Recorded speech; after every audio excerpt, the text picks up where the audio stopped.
In Kelvin Kiptum's stunning but tragically short marathon career, we witnessed the smashing of a world record and the birth of a running legend. What I'm about to show you might just change the way you think about your very own running form. You'll discover not only what clearly works for the best runners in the world, but also how runners like you and I can adapt these techniques for more normal paces.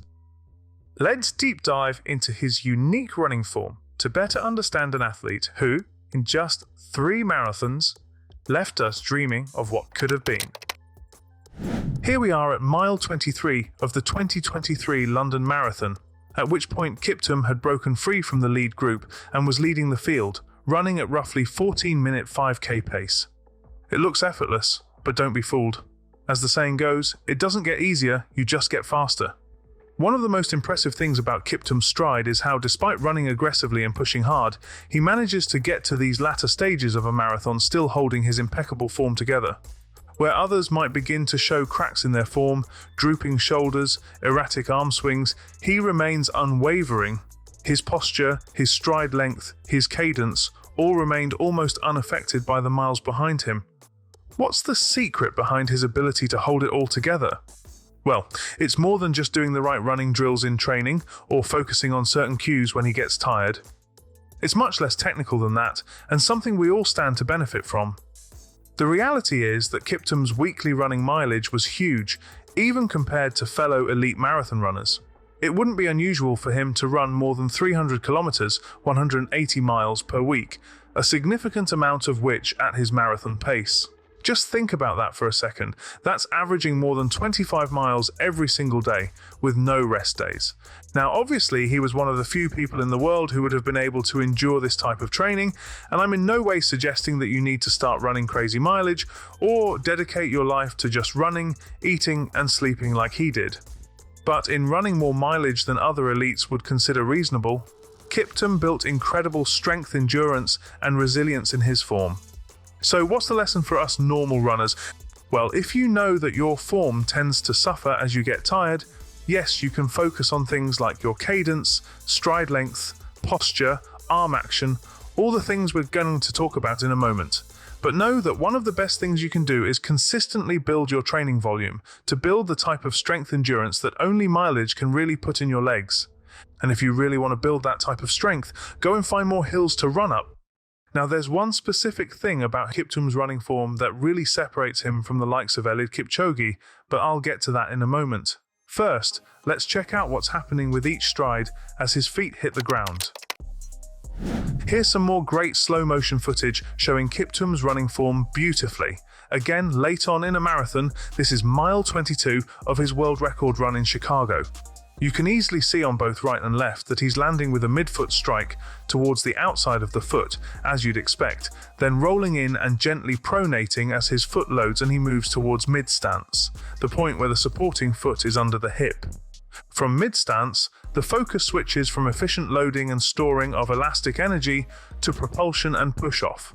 Look at the quality of the hip extension as the rear leg drives backward from the hips, using those important glutes, hamstrings and calf muscles to drive the ground away. As the foot leaves the ground, he hits that beautiful parallel line sign we spoke about in my last video, indicating that his stride angle is spot on for the pace. Of course, stride angle isn't just about that rear leg driving back into extension, but also the hip flexion, think knee drive, of the lead leg. And these things don't happen in isolation, particularly when running at faster paces. As long as you're moving well into hip extension, there'll be a degree of elastic recoil from your hip flexors that helps you to drive your knee forward onto the next stride and into that high knee drive position. That's another great reason to keep on top of your hip mobility work, whatever type of runner you are.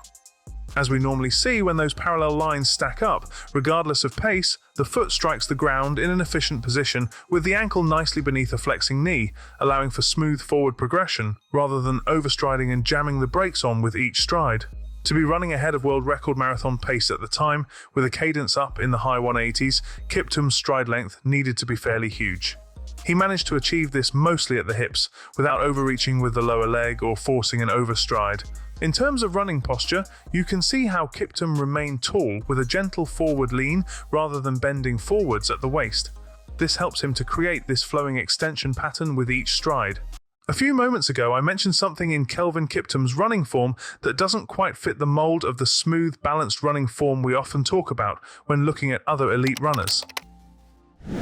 This is a very unique trait. From side on, Kiptum's stride looks a lot like many other elite runners in full flow, but when we switch to a front-on angle, his unique side-to-side movement is clear to see. When it comes to smooth, efficient running form, Eliud Kipchoge is the first runner who comes to mind, as his upper body barely shifts from what most would consider optimal position.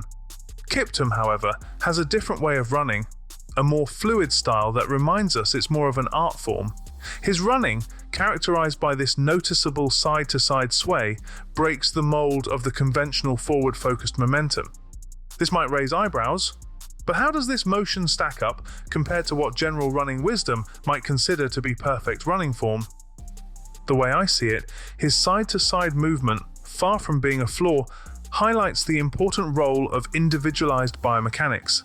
Clearly, this movement didn't hinder him. Rather, it was part of the unique running form that propelled him to break records. Unlike Eliud Kipchoge's more linear form, Kiptum's lateral motion speaks to the diversity of successful running techniques. It isn't something I'd want you to try and ever consciously emulate, as there's real scope for doing yourself more harm than good. But I can best describe the natural swagger in his stride as a clear visual result of how he lands on one side, shifts his body weight slightly to that same side, metaphorically compressing the coiled spring that is his standing leg, before releasing that tension as he pushes off and repeating on the other side. This is a trait we see far more in sprinters than distance runners, and has more to do with power than efficiency and endurance. The relatively young, in elite marathon terms, Kiptum of course had both in abundance. So if this isn't something to be copied for the average runner like you and I, what learning should we take from Kiptum's distinctive running style? It's the lesson of embracing our unique running styles while striving for efficiency. The goal isn't to mimic another runner's style exactly, but to understand the principles that make it effective: balance, rhythm, and the ability to maintain form under fatigue. For Kiptum, the side-to-side movement might have been a natural aspect of balancing his incredible speed and maintaining rhythm. It's a testament that efficiency in running isn't one-size-fits-all. It's about how well you harmonize your body's natural tendencies with the biomechanics of speed and endurance. So, how do you find your own perfect stride? Start by filming and reviewing how you naturally run. Pay attention to how your body moves when you're relaxed on a long, slow run and running faster. Experiment with subtle changes to aspects like posture or cadence to see what improves your sense of balance and efficiency, but always listen to your body. The goal is to find the sweet spot where you can feel yourself landing a little lighter underfoot with more control, while also feeling that your new form feels sustainable and efficient, not forced and rigid. While we're talking about rhythm and efficiency, there's another aspect of Kelvin Kiptum's running form which enabled him to remain super efficient in an area where so many runners leave poor form unchecked. I'm talking about his arm swing. How Kiptum uses his arms and upper body while running is a great case study in finding a balance between power and rhythm and relaxation and efficiency. But what do your arms really bring to the party when it comes to running biomechanics? Your arms help counterbalance the motion of your legs and dampen the natural rotation of the torso. This all contributes to stability and efficiency. A well-coordinated arm swing can make your running smoother, helping you conserve energy and help to maintain your running cadence, especially as fatigue sets in. Looking at Kiptum's arm swing, you'll notice his arms move with a controlled yet relaxed action, swinging back and forth like pendulums. What really stands out compared to most runners is how short of an angle he holds at the elbow, which makes for a thumbs in braces type arm swing, with the arm acting as a short pendulum swinging from the shoulder.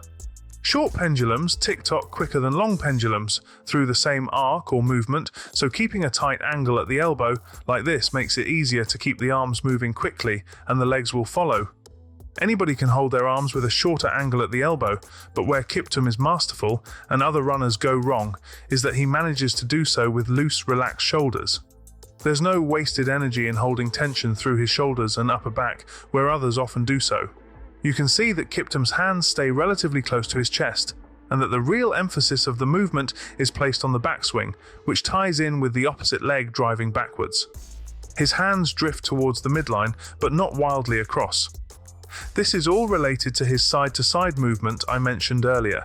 His arms here are just creating balance for that swaggering action. So, how can we incorporate this into our own running?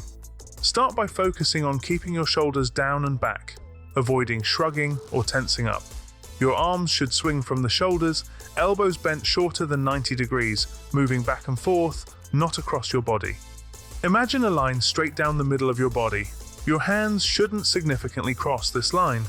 Practice this active arm swing during your runs, particularly as you get tired, and you'll begin to feel a difference in how balanced your running becomes. In fact, if you really want to boost your final kick to the finish line, focus on speeding your arms up and driving your elbows back. Your legs will follow, even if you're exhausted.